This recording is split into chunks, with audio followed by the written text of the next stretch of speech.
Welcome back to Somewhere on the Spectrum. I'm super excited for this week's episode. Hopefully, you had an opportunity to meet our team members, learn a little bit about our project in episode number 1, and now we want to take you on a journey through early childhood and elementary ages.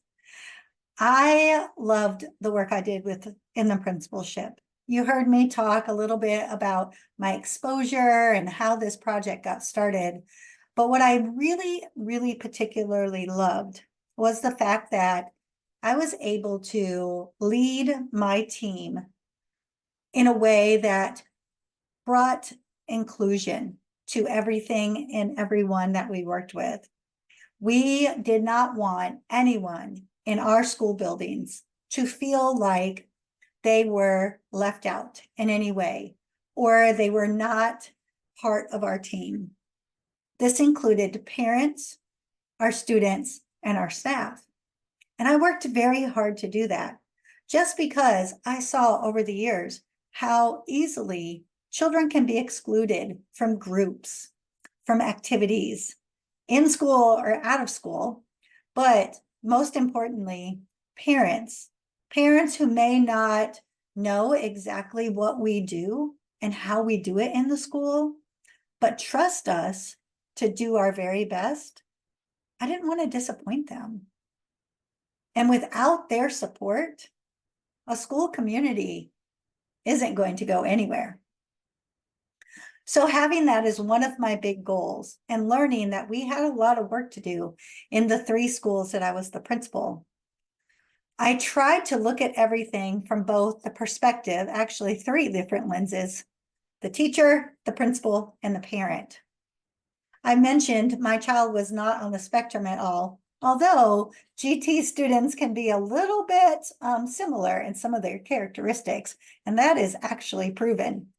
But as a parent, I always said to myself, if it's not good enough for my own child, it's not good enough for anybody's child. If I wouldn't want to be spoken in a certain way or led down a path of confusion as a mom, then no other mom or dad would ever want that to happen to them. And when I thought about the teachers, I just kept thinking that a lot of times teachers do things because they just don't have the knowledge and skill set. And I didn't want my teachers to get into a place where they couldn't support our various students because they didn't have the skills to do so. So I know that that was one of the most important factors in being able to develop programs in the 3 different schools that I led, plus the schools that I was a teacher in, when working with our families that encountered situations where their student or their child was diagnosed with autism. In this week's episode, you're going to hear from one of my former team members, and she's going to talk to you a little bit more about how we handled our communication with our families, our work with our students and our staff to make sure that we provided the best programs we could. In addition, on this week's episode, I'm very excited for you to meet 2 of our mamas. A mom who has a child who's thriving and getting ready to go off to college in the next years. But when he was diagnosed in the elementary school ages, she had to go through a lot of different feelings and thoughts. She also learned how to build community within her own circle and how to work closely with the school so that she knew her child was being well taken care of. And then we're going to go across the world, across the globe, to Zimbabwe and talk with a mama who had a totally different scenario, who lost her child at birth or shortly after, and then found out that her nephews we're also on the spectrum. So when we come back, you're going to hear from these amazing parents and educators who can give you a little glimpse into the world of autism.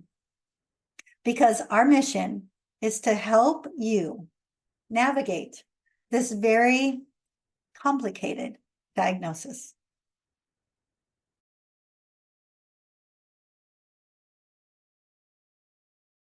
Hey there, Molly. How are you doing today? I'm great. Sherry, how are you? I am doing well. So thank you for being part of our docuseries, of course, Oh, Somewhere on the Spectrum, Navigating the World of Autism. And as a mom, I know that our children are our most precious commodities. yes. And I've been blessed to be able to see my daughter grow and thrive and flourish in life. And she's emptied nested me now. So I'm officially an empty nester. And I know your children are still in the home with you. And I know that your journey and my journey have been a little bit different.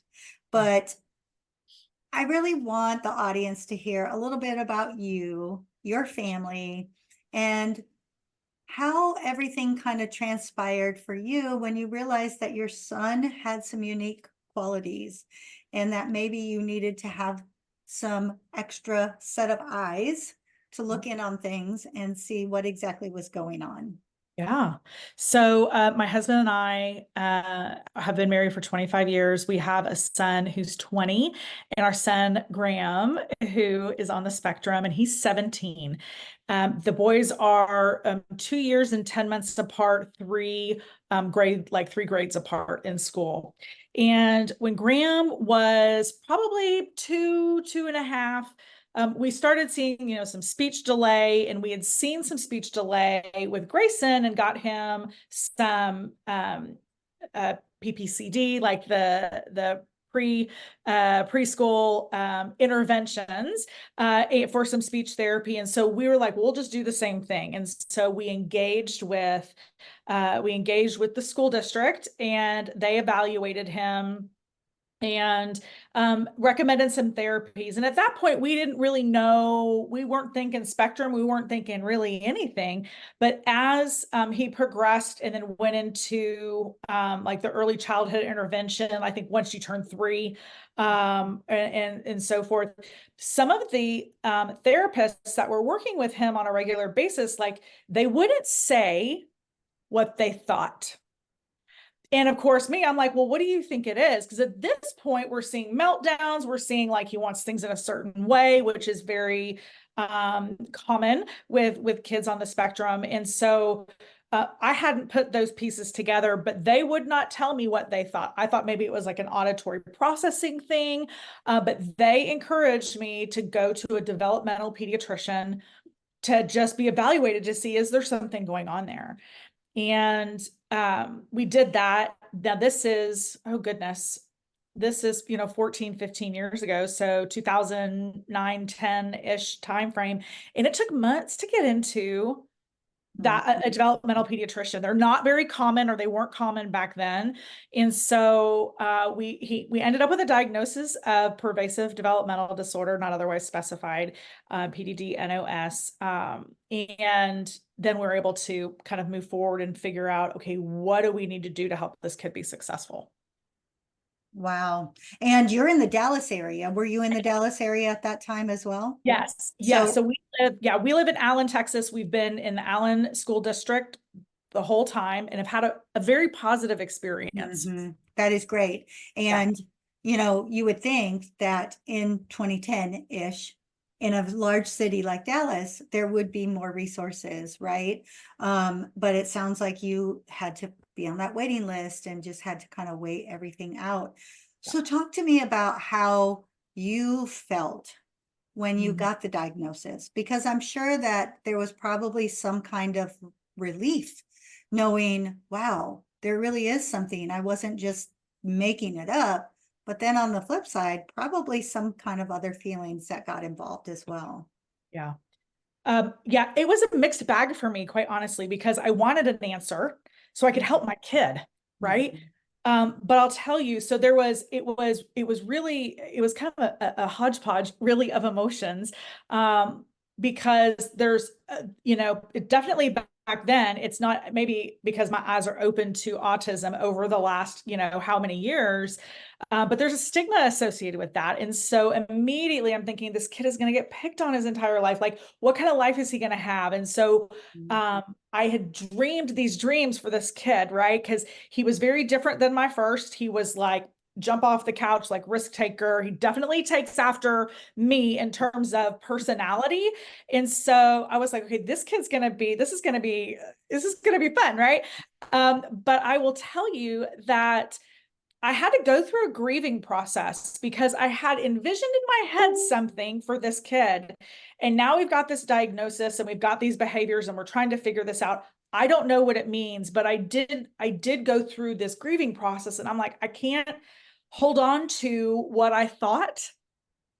I don't have space for it, quite honestly, because I've got to figure out what's next. And so, and the other thing that I think really developed in me, particularly with Graham, and I can look back and see it, and it's developed, is this very strong sense of this kid is going to have every opportunity that he wants. Like, nobody's going to tell him no because of his autism, because I'm just not going to have it.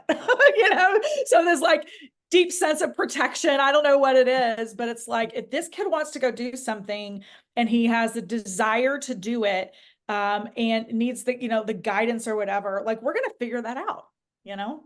So. I love that. So you know me well enough to know my role was a little bit different in the whole process.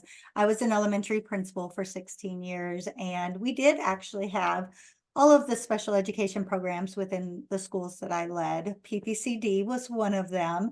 And ironically, my daughter actually was a paraprofessional in PPCD before she became a teacher. And so we kind of have that in common as well. But I know how families would come into our program, right? When they're with their littles.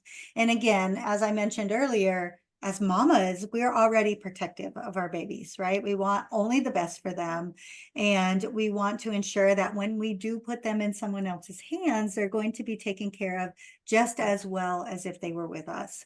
And I did a lot of work with my teachers. I had a fantastic staff. Actually, in every school that I led, that was one of the most important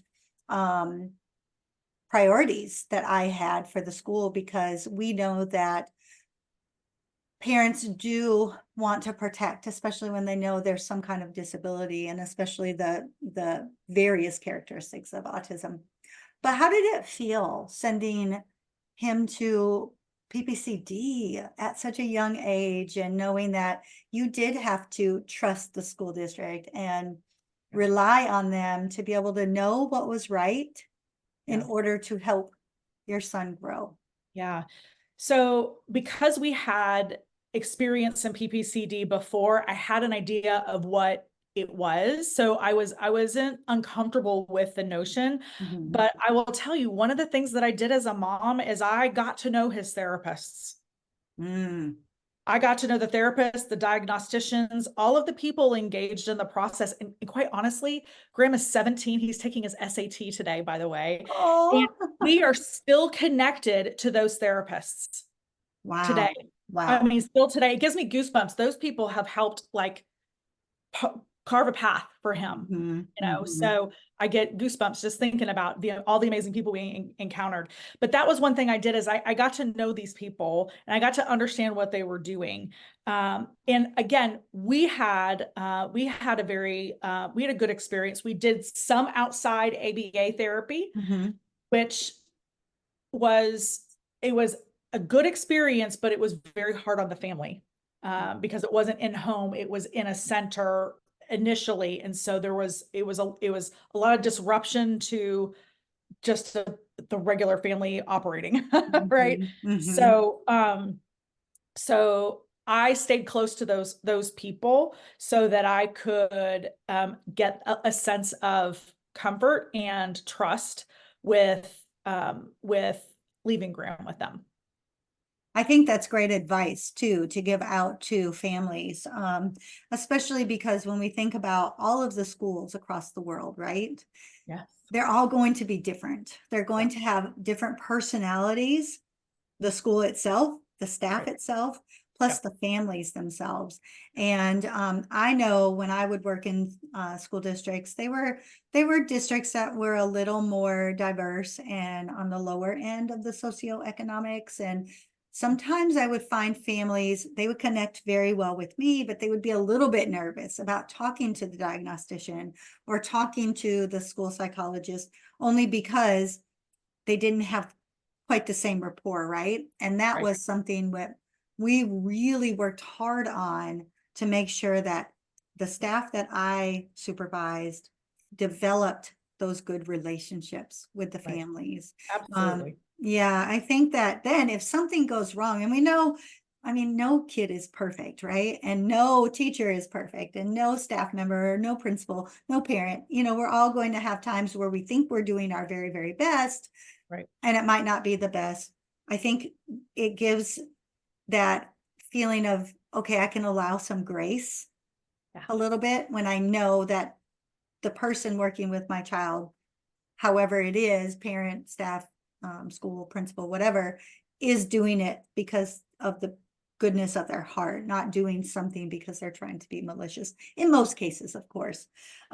So Grant went into elementary school through PPCD, and then he started to grow. He went kindergarten, first grade through fifth grade. And Yep. this episode really is focused on those young years. How did you see things change a little bit as he progressed through elementary? Yeah, so I was very particular. I got to know I knew the principal because my older son was still in the school. But with Graham, especially with teachers and teacher selection, I was very clear with the principals. I was like, we can't have a teacher who's going to get pregnant and leave through the year, like, because Mhm. transitions are hard. So I need teachers, and I was ready to like go to the mat for that. Right. I was going to Mhm. throw down for it. And the principal's like, I totally agree. And it's like, okay. Mhm. And in the early years, kindergarten, first grade, and then a little bit in second grade, Graham had an aide that came into the classroom just to make sure that he stayed on task. Mhm. And what I really appreciated about that is, number one, her name was Kathy. She's amazing, still connected to her, but I was very nervous about him feeling singled out, or she coming into the classroom and saying, and like working one-on-one with him and like singling him out. I didn't want him to be singled out. And she was very good about not only helping Graham, but like helping the other kids and that type of thing, so that it didn't feel like Graham was getting special treatment or he was different or anything like that. And as he got older, the need for that diminished. And Mhm. so by the end of second grade, I think she was only in there for like core content areas, so not the Mhm. whole time. And then from third grade on, he hasn't had any in-classroom support, none. Wow. And so, and that I think is a testament to him. And I think it's the support that he had in the classroom, and, the understanding of the diagnostician and the SPED coordinator and the principal, and very engaged ARD meetings. Mhm. I love that, to hear that. Number one, congratulations, kudos to all of you, because Yeah.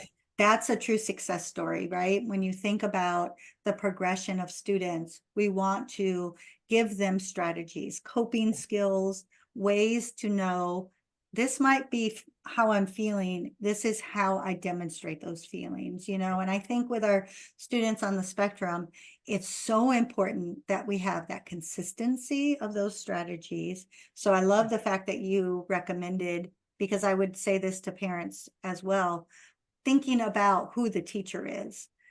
Yeah. Because you don't want somebody that's going to be absent a lot, or like you said, no fault of their own, but maybe they're going to have a baby that year. It might just not be the best fit. Well, Um, and teachers who have worked with kids on the spectrum before. That was another yes. thing that I asked. I didn't want my kid to break the ice for some new teacher. Absolutely zero offense, but I'm like, like, if there's a teacher in this grade that has experience working with kids on the spectrum, then let's start there. Mhm. You know, and it's funny you say that, because when you first mentioned how you wanted a specific teacher, I was thinking about my last year as a principal. I had a student that we had received him, I think he was in second grade when he first came to our school. It was about the COVID time, right? And they were making some transitions, you know, Sure. due to restrictions and everything. Yeah. And he was pretty on the severe side, but very, very intelligent. Mm. And he was aware enough to know that other students knew he was different. Mm. And when he became a fourth grader, I had a fairly new team, and I actually hired one of my former students as one of the teachers, and he was brand new. And I was Mm. a little bit worried, but I did place this child with him. And I Okay. have to tell you, Molly, it was so profound, because what I did have to do as the principal is make sure, since he didn't have experiences, to get him as much training, right, as possible, Yes. and make Yeah. sure there was that support system for him Yeah. and the student. But the child grew so much as a fourth grader. He's currently a fifth grader now, and it's real funny. I just received a message from one of my teachers about a month ago, and this young man had come to school. He had this routine every morning, and somehow the routine got mixed up, and so he was already upset before he came into the school building. And he was crying and screaming. And you're a fifth grader. He's a big boy now, right? And people can hear him and see this. And this teacher went in to support the classroom teacher and kind of took him to the side and was talking to him. And she said, "So what's going on?" And he said, "I woke up this morning and I just realized that I miss Miss Dixon. And I Oh, hadn't been at the school since the previous school year." oh And my goodness. yes, for this child to say that, it was one of those where, just like your son, Yeah. you see the growth, you see the processes that were put into place that really support. So, Yeah. I mean, of course, it just warmed my heart, but it also made me a little bit sad, because, gosh, here's a little fifth grader missing his principal. Not too many fifth graders say that, right?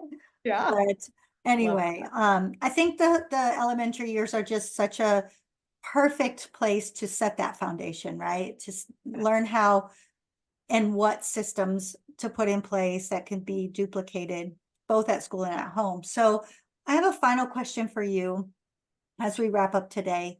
I know that one of the things that sometimes I would see us, my staff, have a lot of difficulty with was that consistency. We might do something at school a certain way, and we would communicate it with the parent, or we would ask the parent, how do you deal with this at home so we can duplicate it at school?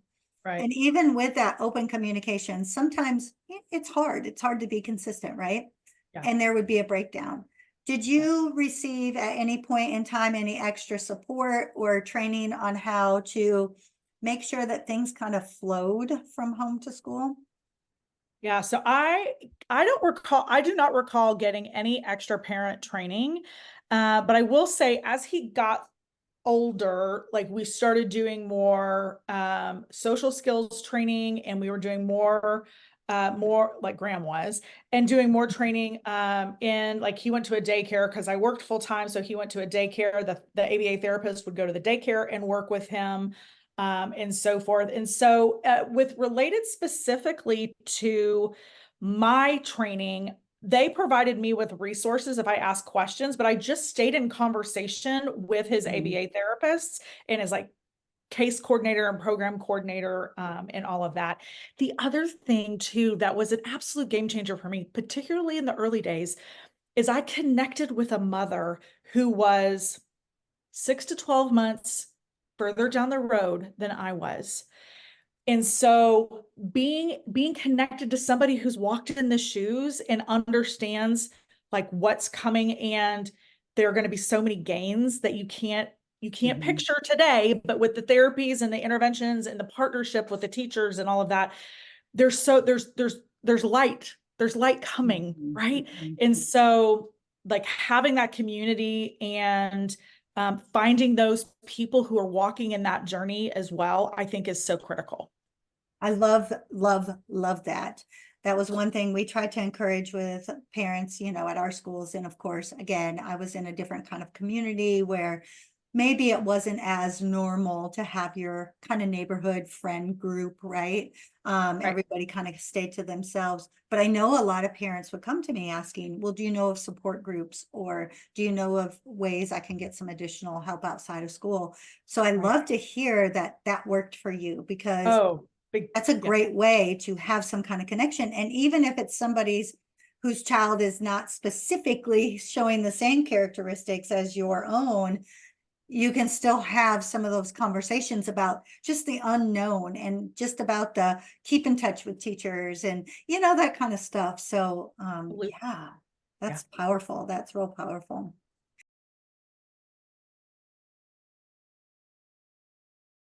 Go ahead and get started. So Wangai, can you share with me how you got connected with me and part of this journey? Why is this documentary so important to you? We met online in one of the online groups, and then you were talking about what you do. And I've always had interest in syndromic children. And then I decided to be part of Somewhere on the Spectrum. And that's how our journey began. And my interest in syndromic children started when I had my own daughter who was syndromic. She had a rare syndrome called Cri du Chat. And it was very hard for the doctors to diagnose it, but eventually she was diagnosed, and then they said it's so rare that babies born with it don't live past 3 years. And unfortunately, she passed away when she was only 34 days, the 4th of April. That's when she passed away. Wow, that's coming up. Yeah. That's coming up soon. Yes. Yes. Yes. We'll be sending positive thoughts your way on that day for sure. Thank you so much. So since then, when I was in hospital, I was trying to get all information, because no one was sharing any information with me. So I was trying to get all information I could on the disease and everything else, but I couldn't find anything. So I went online. And you know, when you start researching, you start to see all these things that you didn't know. And even during my stay in hospital, I also met some lovely ladies who had kids with Down syndrome as well as autism. And we became very close. Unfortunately, their kids passed away as well. So from then on, I realized that my community is not really educated when it comes to syndromic children. We are not just talking of the community, even the healthcare community. They really didn't know what was happening or how she was supposed to be treated. They just knew that, you know, this is rare. And we even had student doctors coming in to see, because clearly they'd never seen anything like that. So that's how my interest in syndrome started. And it has always been my vision to educate the community how to live with syndromic people, you know, because we tend to sideline them because we don't understand. So they tend to be sidelined. When it comes to education, there are not enough schools for people who have syndromes. They go to a normal school, but teachers are not taught how to handle them. So sometimes you have parents being told that your child is difficult because you don't understand what's happening. And that's where my passion lies. And I'm glad to be part of Somewhere on the Spectrum so that we can educate the whole world together. I love that. And for just clarity with our audience, you're not here in the United States. I'm recording in Houston, and we have all of the amenities. We have all of the things. We have training for teachers. We still discover the same thing you're talking about. A lot of times schools do not have the right skill set to be able to deal with everything, but you're not here in the United States. Where are you currently? I'm in Zimbabwe, Harare, Zimbabwe.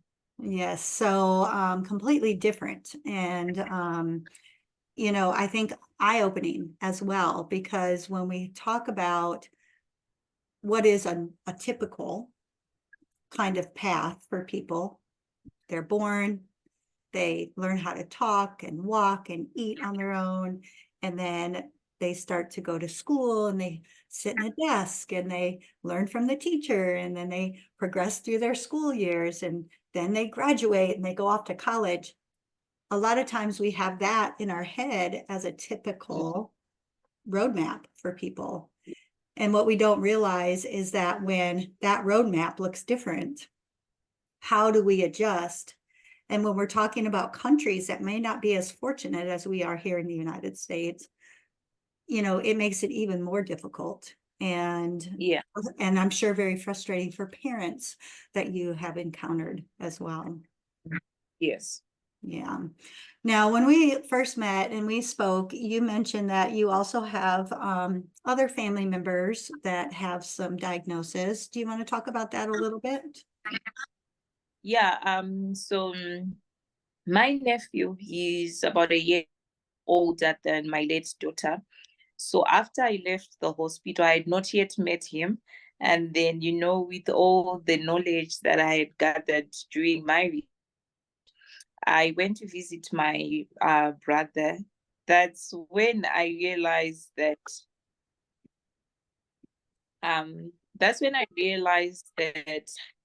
my nephew is not hitting the milestones.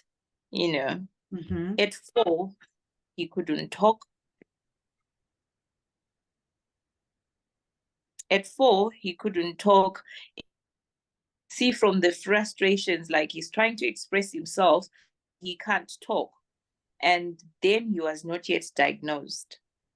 But I did figure out that he probably is autistic. You know, it's such a sensitive subject. You can't just suggest this like that. Then they decided to go to his PED. That's when he was diagnosed with autism. And they started taking him to a speech therapist. His mom stopped working and enrolled in a special education diploma, and so that she could look after her son properly. And now he's doing really well. I also have another nephew. Again, he is on the spectrum. Yeah. And as well, it comes with the milestones. You can tell that he is a bit slower than his other peers, but now he's really doing well because people understand what's happening with him. Yeah, and I think that you're right, the understanding, you know, and it is such a sensitive subject. I know as a principal, that was one of the things that kind of sparked this whole project, was that when we would talk to families about, okay, your child is showing this, this, and this, and, you know, we want to move forward and get your child the help that they need. Here are the processes we have to do. And they would be okay with getting the process started. But a lot of times when we would get the results of the assessments, and here in the United States, schools can diagnose without a medical diagnosis if they meet certain criteria. And so there's two pieces. They have to meet the criteria, and it has to be affecting their school progress. So if they meet those two criteria, at least here in Texas, right? Then we can diagnose as a school, and it would, that's where the holdup would be. A lot of families would go, oh, no, my child is not, that's not my child. You know, my child just needs, you know, and I would hear both extremes. My child just needs more discipline at home or at school, you know, or my child is just unique and, and so Mhm. sometimes our students would not get the supports that they needed until we were able to really help the parents understand this is not and I say this in the most loving way, this is not a sentence that it means that they're never going to have a good life. It just means that they think differently and they work differently, and we need to be able to figure out ways to support those differences. But as a mama, I can imagine that that would be very hard to hear. I'm not a parent of a special needs child, but I worked so closely with my families at the schools that I led Yeah. that I can see that that would be very challenging. Yeah. And we went through it. So yeah, Yeah. even talking to one parent, she said that when she first got the diagnosis, she had to kind of mourn herself, just kind of grieve for her child, which later on she realized she didn't really need to do that, but it made her think differently about her child's future path. Mm-hmm. Yeah. So, Yeah. yeah, go ahead. I'm sorry. No, it's fine. So when your nephews got diagnosed and started to get on that path, um, how did your family handle that? Were they, receptive to the supports? Yeah, they were very receptive. It's such a hard thing to accept, Mhm. but I come from a very supportive family, and we're an open-minded family. Everyone accepted that because a diagnosis is better than no diagnosis. At least Mhm. you know what Mhm. you're dealing with. And we were very supportive, and yeah. That's great. And then Yeah. as they went to school, how did that relationship start, as the family and the school worked together? Did you find that to be supportive as well? Okay, so before the diagnosis, my first nephew, the older one, he got expelled from at least 2 schools because they couldn't handle him. And Mhm. it's such a young age, he's just 4. The teachers don't understand what's happening with him. Mhm. So he ended up getting expelled. That's when the parents decided to take him to the PED. And that's when they got the diagnosis. So after that, they enrolled him in a special needs school. But now these schools are very few in my country and very expensive. Mm. So it's fortunate that they can afford it. But now you are looking at the majority, they can't afford that. Mhm. So at the end of the day, most of these kids don't go to school because they can't fit in the public schools.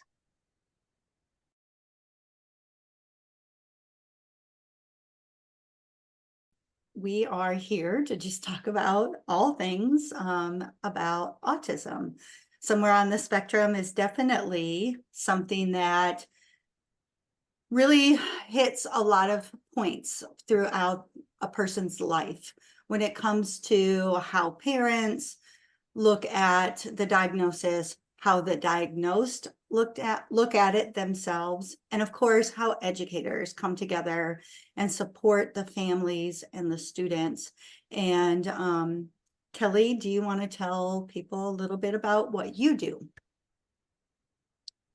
So I'm an educator, and I started out as just a general ed teacher. And then I actually became passionate about special education students because I do have a cousin who had some special needs. And then I coached a Special Olympic team. And so when I started teaching, I noticed that there were a lot of kids that had special needs that maybe weren't included as much as I had assumed they were. And I don't think it's because anybody didn't want to include them. I think that they did not know how to include them. So one of the things that I worked hard to do, even as a classroom teacher, was to make sure that I had some training so that I knew how to include all students and make sure that all of the students in my classroom were able to succeed and to feel included. Not only that, but making sure that the general ed students knew how to include our students that may have different needs than they did. And I was able to build a community in my classroom where everybody felt like they belonged. After being a classroom teacher for several years, I ended up being a curriculum specialist and then an assistant principal. And as an assistant principal, I tried to make sure that as a school, all of our kids were included. And so we did some training with our teachers. And also I worked with the principal, which was Miss Dixon, so that we could make sure this as a whole had all the students included. And currently I am no longer a school administrator. I now do reading intervention. So we met when right around the time where this project kind of become a brainstorm for me. I took over the school where you were a classroom teacher, and I noticed how when we would go into the meetings with parents after students were diagnosed, that a lot of our parents had a lot of questions and a lot of concerns. And we even at that point in time, which you were in the classroom, so you may not have been aware of this, but we had a lot of parents who wanted to say no to the actual diagnosis. And we had to talk with them about, okay, but I need you to understand we can do as much as we can within our general programming, but we can't really do as much, as it comes to individualized instruction, just because we wouldn't have the resources allocated to be able to do that. But one thing I noticed when I first came to that school, in addition, is that we did have a lot of unknown, not just from the parents, but from the teachers as well. And you were a big part of my team when you did become an instructional specialist, when we were building the capacity in our teachers to get them to understand inclusion and how that looked, rather than always having students off to the side in the classrooms or pulled out of the classrooms. In your opinion, of course, we all know that it's best when kids do learn how to tolerate other students and work together with other students. But we also know that there's kind of a big trend right now, at least in the area where I'm at, that we want to pull kids out again. Have you noticed any of that going on? You're in a school, a little bit different demographic area than where we were before. Have you started to notice that again? My campus does not do that unless it's a necessity. Now, there are some kids who are self-contained to a special general or special education program, but most of our kids, we do inclusion, and we have a co-teach model at our campus. So there are 2 teachers in the classroom at all times.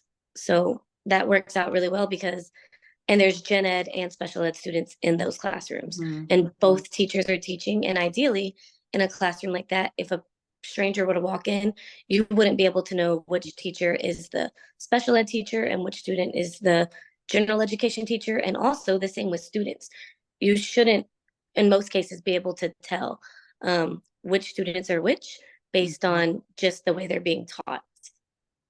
Yeah, that's an amazing model when it works well and everybody has the training. You said something very important when you introduced yourself. You said how important it was in your classroom for the students to understand each other's needs as well. Sometimes when students are pulled out more often, it becomes this feeling of, oh, those students are different, right? And as teachers, we may or may not have the training, but our kids need that training too, because if we're always seeing those that are different are pulled out, then how do we learn, later on in life, how to include everyone, integrate everyone? So what was one important thing that you used to do in your classroom that maybe if a teacher is listening to us today would be a good strategy for how you made that work, that building that community in your classroom? So I used to tell the kids a story or ask them like to tell me a story about a time that they got hurt. And one kid said, like, I fell off my bike and hurt my arm. And I said, so what'd your mom do? And they said she gave me a band-aid for my arm. And I would ask another kid, like, how did you get hurt? And they said, oh, I fell and hit my leg. And I said, okay, so I'm going to give you a band-aid for your arm. And the kids would look at me like I was crazy. And I would say, we're going to be fair in here. So everybody's going to get a band-aid for your arm. Like, you got a band-aid for your arm, you're going to get one, you're going to get one. And the kids were all looking at me like I was nuts. And then I explained to them that like different scenarios have different needs. And so if there's a kid in here who maybe you feel like I'm giving more attention to that student may need more attention at that time. But there's going to be a time when you need more attention. And that story to them really like made them stop and think, I think, because it was on their level. And after that, I mean, I would just remind them if ever there was a time that they were like, why is he getting the questions read to him? I'd be like, remember our Band-Aid story? And they would just be like, okay. Like it just worked. I love that. That is such a great strategy. And it makes it very real and relevant to kids too. So amazing. Now we became partners again a couple years later. You were my assistant principal. We went in and we were working at a school that had some challenges, and we were working to rebuild a lot of things, academics, the programming with that, the special ed programming, and the community trust, let's say that, the community, the feeling of community within the community and the school itself. Right. And we had to do a lot of work in our area of special education in this school, and we saw a lot of shifting within the years that we were together, a lot of change in trends, both more at the district levels, state levels, and then how they affected us at the campus level. But as an assistant principal, you were my person. I did a lot of the special education meetings. You did some of them as well, but you did a lot of the work when some of our more challenging students had difficulties, where they needed, maybe some disciplinary kind of supports, or the teacher needed supports when talking to, upset or angry parents. How did you, because our parents were overall very satisfied with us. We received that data. So how did you overall ensure that when you did have to have those hard conversations with parents, that you were still cognizant of the needs of the child and still making sure we were supporting the teachers and the other students as well? So there were times that students may make some choices that to a general ed student, it would be something that would be like major and they would be in big trouble. But some of our little people with special needs, when they would make those decisions, we would have to look at that from a different lens and know that sometimes it might be a sensory issue, but it's still not okay. So I would talk to the parents using that, like, okay, this is what happened. And, it did cause a safety concern at our campus. And I want to work with you to figure out a way that we can address this. And I would always ask them for suggestions of things that they do at home, because I mean, those parents are with those kids all day, every day, and they may have a strategy. So I use the parents to teach me, like, what works for your kid, because what works for my kid might not work for their kid.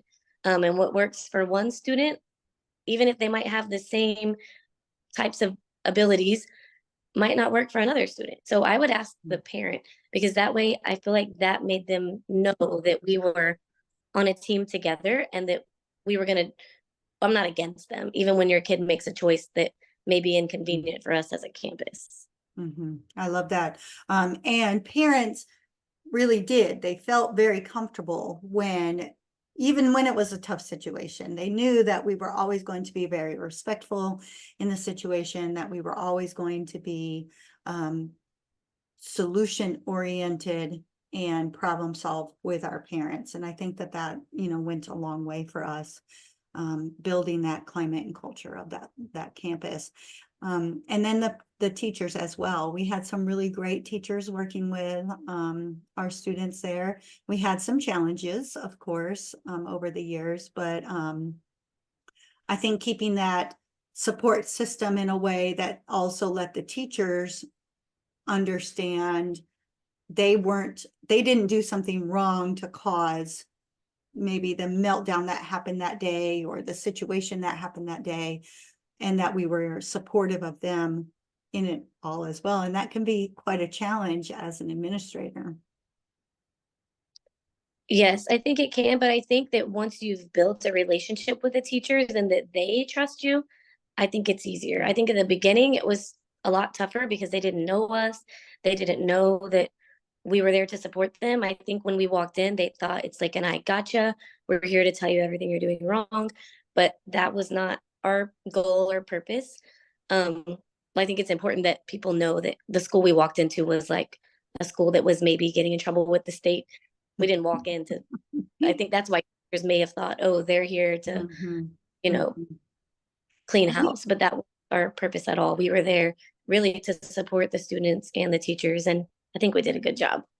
I think so too. And we hired a lot of the staff, I think when I left that school, which was my last school to be at, there were, I think, a handful, maybe 5 teachers there that I had not hired in the years that I had been there. And when you go in and you do a rebuild of a school like that, that is one of the things that inevitably happens. But it gave us an opportunity to train our staff the way we wanted to train them as well, which was, I think, a really great feeling. I know we were on the same page when we talked about things going into that school building together, where we wanted to be sure that when we would sit in our special ed meetings with our families, when we would have the conversations when a tough situation might happen, or even when we were talking about something great happening, we used language that our families understood, and really it was in a way that we're here to build this relationship and work together. And I know that that's not the case for everyone. I've spoken to parents of students on the spectrum, and, a lot of times they'll say things like, well, I didn't really even know what the programming was, but I just signed off because they're the school and they probably know what they're doing. I've even spoken to families, people close to me that have children, that are within the different special education programs, maybe not necessarily autistic, but just in general, saying I felt very intimidated sitting at the table during those special ed meetings because I had no idea what was going on and nobody really explained it to me. But I know that that was a big goal of ours.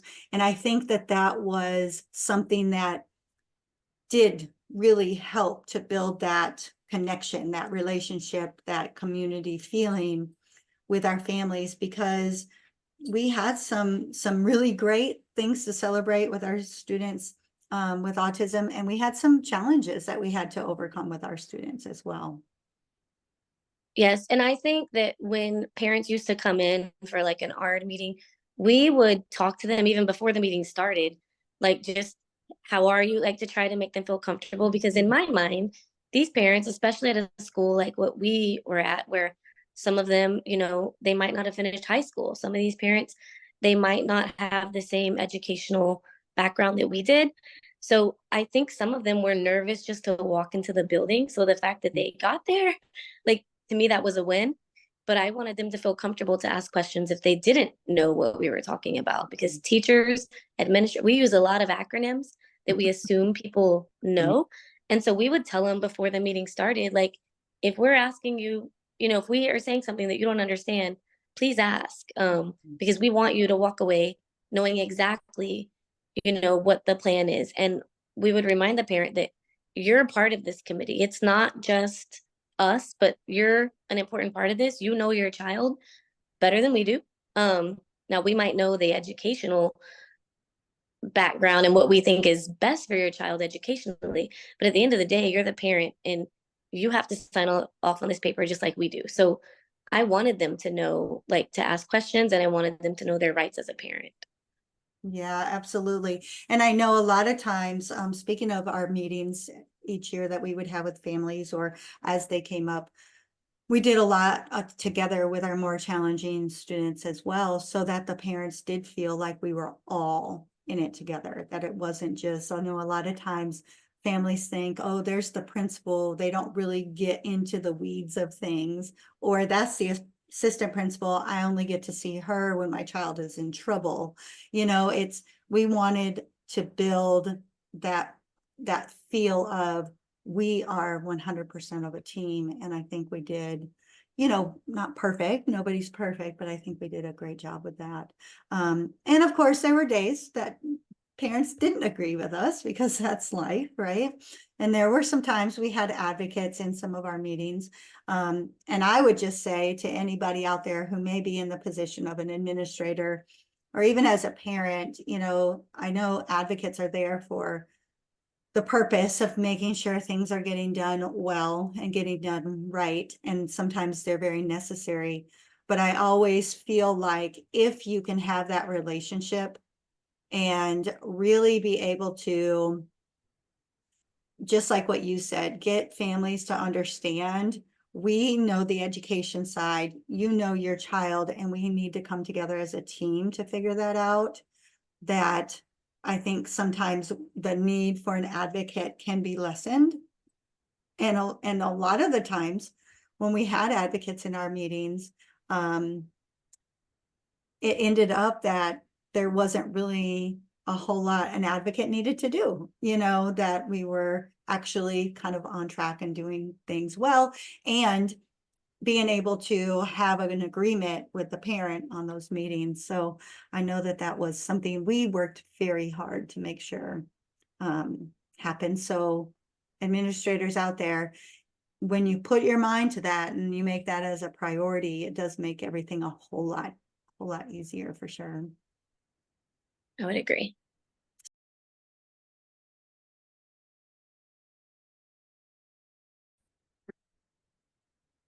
Wow, pretty amazing, right? I knew you would enjoy this week's episode. I just can't believe that I've been able to connect with these amazing people throughout my career. And I want you all to know as well, as you are listening and watching each of these stories, if you ever need supports, you're a parent and you want to connect with one of our parents we're featuring, or maybe you are a teacher or an administrator and you want to hear more about how we planned and processed all of our programs on our campuses, please don't hesitate to reach out. We are here to have an impact on the world, and we're doing it by sharing these stories and supporting those of you out there who are living this each and every day.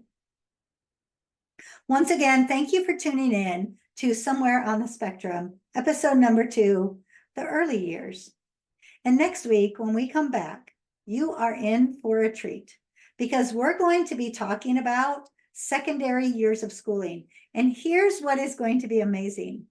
We actually have some students joining us. I cannot wait for you to meet them and hear their stories. Thank you once again, and I'll see you right back here next week on Somewhere on the Spectrum.